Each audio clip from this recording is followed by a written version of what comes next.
On January 24, 2024, China's Henan Province issued an official announcement that in 2023, the GDP of the province was over 5.9 trillion yuan, a year-on-year increase of 4.1%. However, Chinese people soon realized that something wasn't quite right.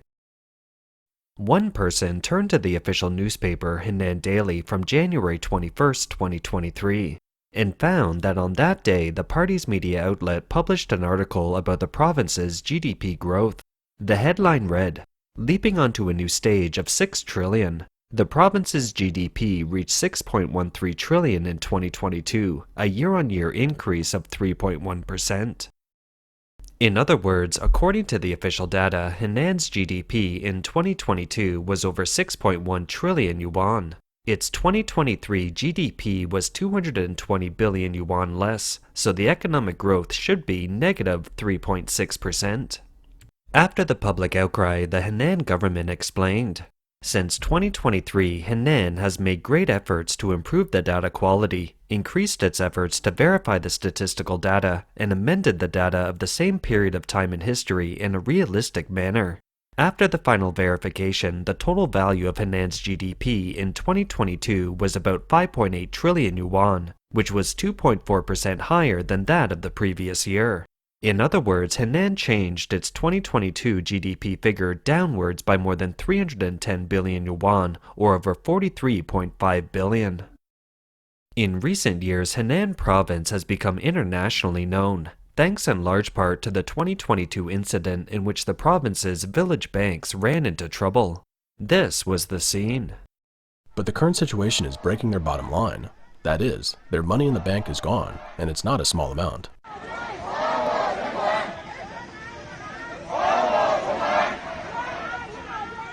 Since mid to late April 2022, there have been reports of customers not being able to withdraw their money from a number of village banks in Henan and Anhui Province. Since April 18th, 6 village banks in these two provinces have been closing their online banking services on the grounds of a system upgrade. Online and mobile banking services have been suspended. As a result, many online customers are unable to withdraw cash, leading to bank runs.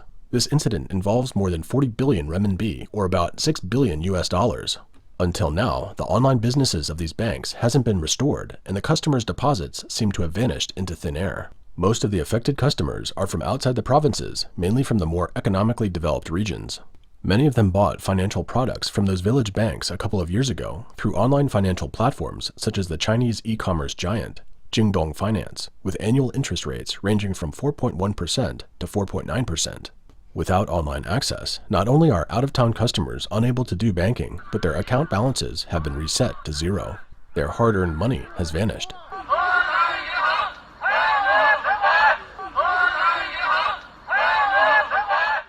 So far, the Henan provincial government and the banking system have failed to solve the problem.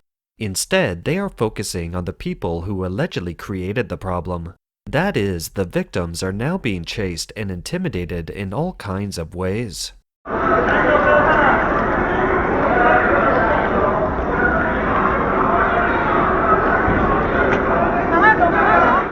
According to international practice, it is permissible to adjust the final verified data relative to the preliminary accounting data. However, in Henan, the revised downward figure amounts to more than 310 billion, or about US 41.3 billion, which is a very big number. Its finalized 2021 GDP was changed to over 5.8 trillion. It was also adjusted downward by about 81 billion yuan, or about 11.3 billion USD. Is the adjusted data closer to the real data? The Chinese who discovered this secret don't think so. According to the BBC's Chinese website, by incomplete count, at least 3 other provinces in China have seen GDP growth as a result of revising their economic data from the previous year. In Fujian Province, GDP growth just announced this year went from 2.3% to 4.5% after revising the 2022 figures downward by 109.5 billion yuan. In Jiangxi Province, the GDP growth rate went from 0.4% to 4.1% after revising downward the 2022 data by 114.2 billion yuan. In Henan Province, after revising the 2022 figures downward by 81.1 billion yuan, the GDP growth rate went up from 2.76% to 4.5%. The Chinese people have discovered that while each province's GDP is compiled by the Provincial Statistical Bureau, the National Bureau of Statistics (NBS), who compiles the national GDP, has its own parallel local survey team. Sometimes all the provincial GDPs, when added up, exceed the national GDP by several trillion yuan. The NBS has branches in every province, with over 300 municipal-level survey teams and 800 county-level survey teams. They are under the direct control of the central government, plus agricultural survey teams, urban survey teams, and enterprise survey teams. Together, they are accountable to the CCP's Central Committee and have 20,000 people under its command. In other words, the CCP Central Committee knows very well that the data provided by local governments isn't credible. Just 2 days before Henan released its GDP figures, the NBS posted on its website that statistical forgery had been included as a punishable behavior in the regulations on disciplinary measures of the Chinese Communist Party. A spokesman said that statistical forgery was the biggest corruption in the statistical field, a serious violation of the statistics law, which had a serious effect on the quality of statistical data. It interferes with or even misleads macroeconomic decision-making and violates the party's ideological line of seeking truth from facts and pragmatic work style. It damages the credibility of the party and the government. So, is the data from the NBS more accurate? Of course not. The NBS has to rely on the original data from local governments as well. Recently, the NBS released China's GDP figures for 2023, saying that the total amount exceeded 126 trillion yuan, with a year-on-year growth of 5.2%. 2023年，我国经济回升向好。 In 2023, China's economy sustained its recovery momentum, with supply and demand steadily improved, transformation and upgrading actively promoted, employment and prices generally stabilized, people's livelihood effectively guaranteed, high-quality development pushed forward with solid progress, and the main targets achieved successfully. China's GDP in 2023 was 126.06 trillion yuan, an increase of 5.2% over the previous year at constant prices. 比上年增长5.2%。 The data then sparked ridicule from many Chinese, and the international community isn't buying it either. The Nikkei News reported that the American research firm Rhodium Group was the first to question the data. In a report published at the end of December 2023, the group noted even if China claimed to have achieved its 5% growth target, the actual growth rate was likely to be around 1.5%. It speculated that a slowdown in real estate investment, such as residential construction, and in equipment investment by corporations contributed little to the economic growth. So why is the watering down of data by the Chinese government so serious? For a long time, there has been a saying in the Chinese officialdom: officials produce data, data produce officials. It means local government officials provide data, and these watered-down data in turn help officials get promoted. The CCP has been engaged in statistical reform and statistical inspection since 2017. But because the system is fundamentally unchangeable, the game between the central and local government is basically unstoppable.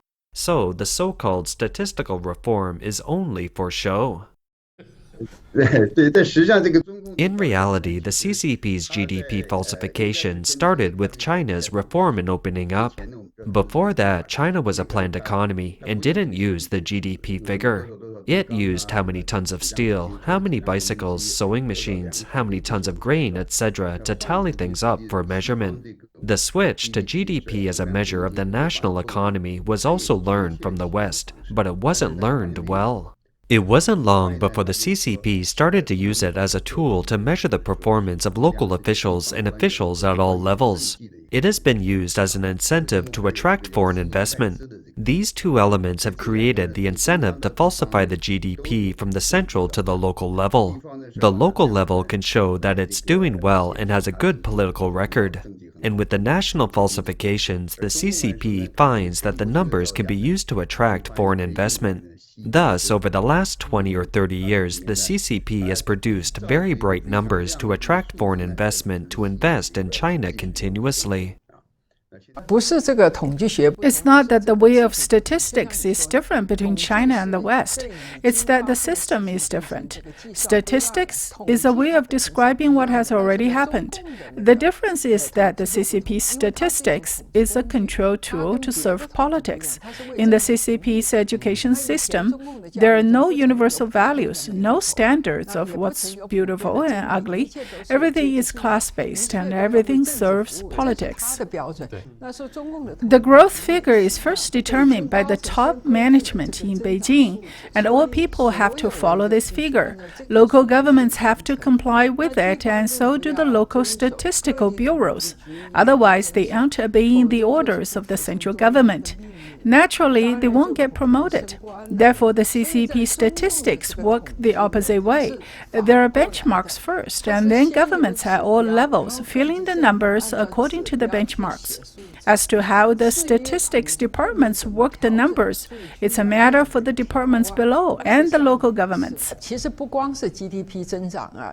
In fact, not only the GDP growth, but the number of birth, population, student employment, and even the current death toll of Chinese funeral parlors are all subordinated to political needs. These statistics all end up with embellished numbers. As an example, according to Chinese government figures, national fixed asset investment was 63 trillion yuan in 2017, and then grew every year. By 2023, the annual fixed asset investment totaling 50 trillion decreased by 13 trillion instead. Having been increasing every year, this number has declined. That is, this number doesn't add up. The international community has also seen how such a lie can't hold up.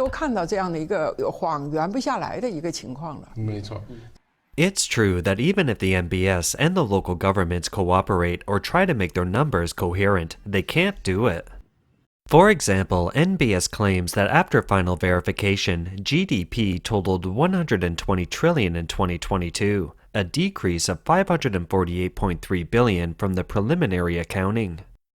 But when adding up the adjusted figures for Henan, Fujian, Hunan, and Jiangxi provinces, the adjusted amount already amounts to about 615 billion yuan. So there is a difference of 66.7 billion between the total amount of reduced GDP of these four provinces and the central government's statistics. So far, no one in China has explained the difference. No one seems interested in dealing with this mathematical problem. Of the four provinces mentioned, Henan is the one with the largest adjustment. It's also the only province to have turned its GDP growth from negative to positive through data revision.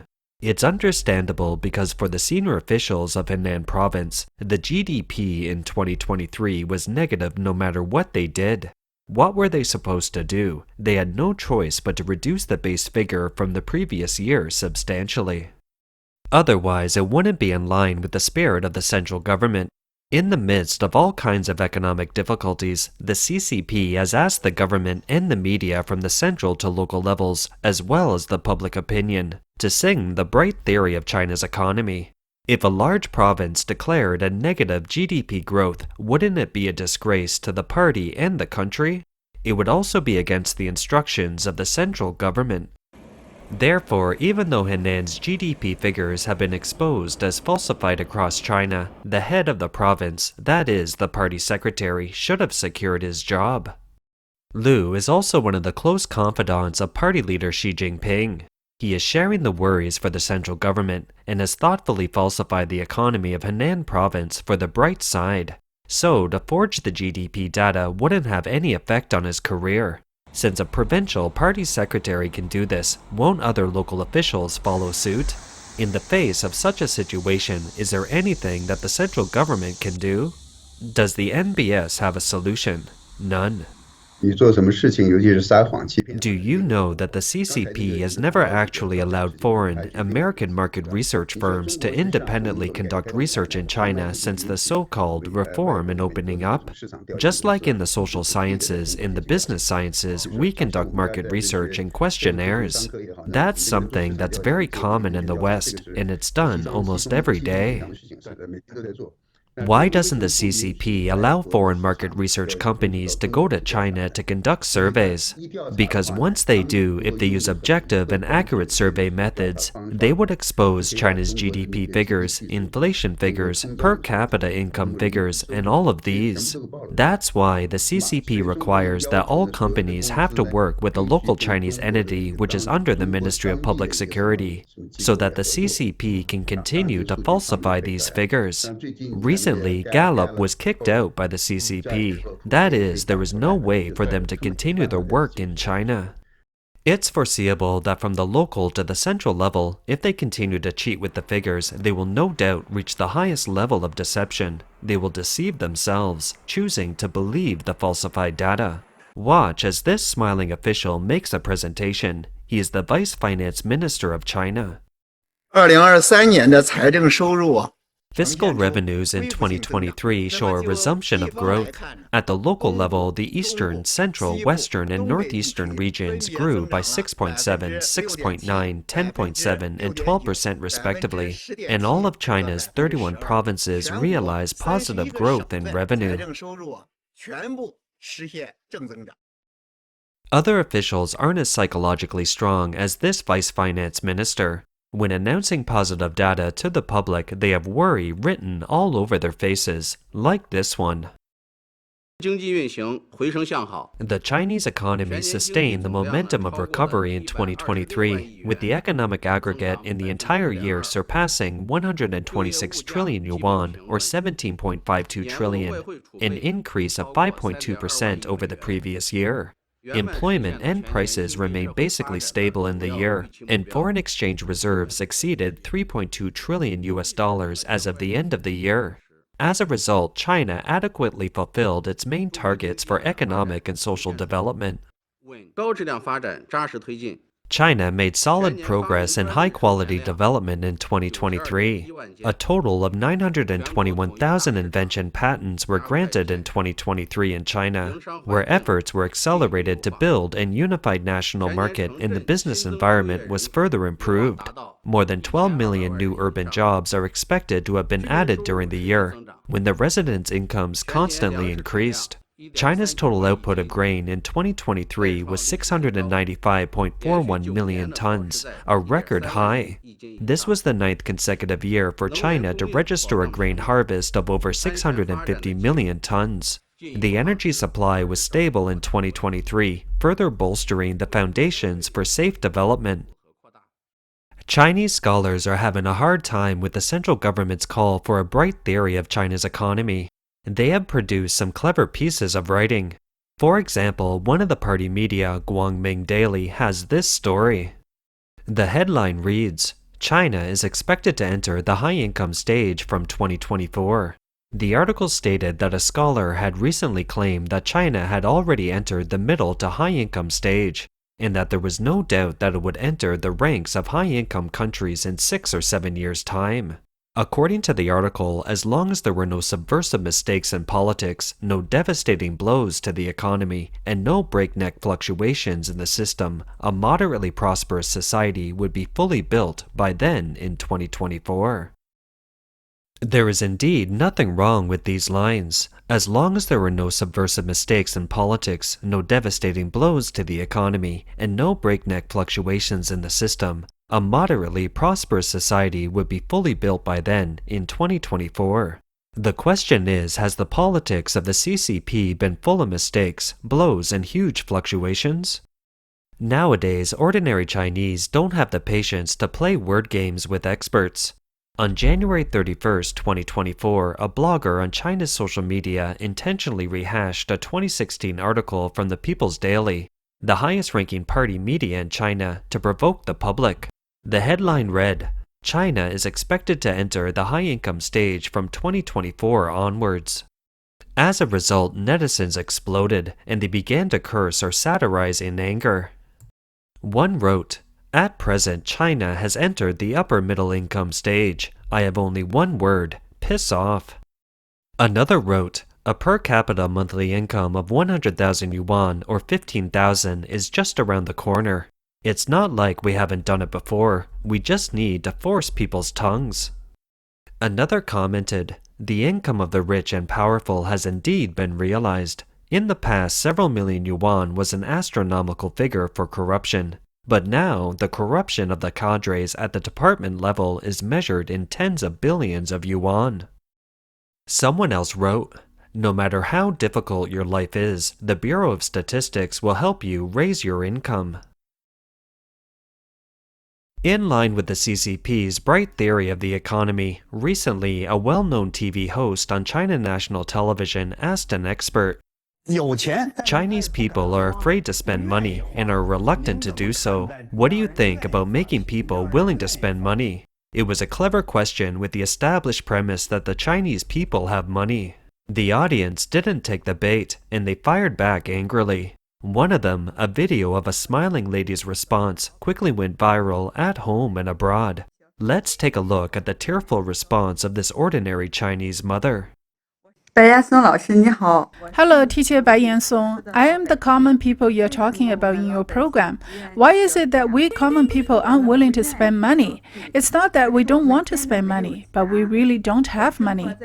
I live in Dezhou City, Henan Province, a small 5 or 6 tier city, a city that has been recognized as one of the happiest cities for 3 consecutive years. But I've never felt that I'm happy. We have a small family of 4, and I had my second child last year.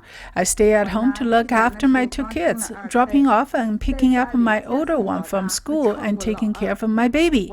My husband works 1,700 kilometers away and makes only 3,000 to 5,000 yuan a month. This woman said her family incurred a debt of 300,000 yuan, or more than 40,000 last year, when buying a home. They don't know when they will be able to pay it back. Her parents are getting old and in poor health. Her mother had a cerebral hemorrhage last year and is still unable to take care of herself. And her parents' pension is only 150 yuan or $21 a month, which is not enough to pay for one prescription. Peasants have no pensions, no health insurance, and they only eat cabbage and radish in winter, and eggplants and string beans in summer. They won't buy vegetables that cost more than 14 cents for 500 grams, and they never buy vegetables that cost more than 35 cents for 500 grams. Mr. Bai Yansong, I don't know if you've ever seen a vegetable market fight where they argue over a few pennies. I don't know if you've ever seen the cab driver signing late at night. I also don't know if you've ever seen vendors whose homes are in darkness when it's minus 10 Celsius, and there is no business but they are still manning their stalls. I also want to take my parents to a restaurant once in a while and treat them to a good meal. I also want to take my children to Yunnan to travel and see the Erhai Sea in Daily. Every time my child sees the beautiful scenery on TV, he asks, "Mom, let's go on a trip too." It's not that I don't want to spend money, I just don't have the money to spend. If possible, Mr. Bai Yansong, don't bother suggesting that we should spend money. Can you instead recommend more jobs for us? Or with closer distance between work and home? Or lower gas prices? Or higher prices for food grown by peasants? Or a few hundred more yuan a month for peasants' old age pensions? If we all had money, you wouldn't have to advise us. We are very good at spending.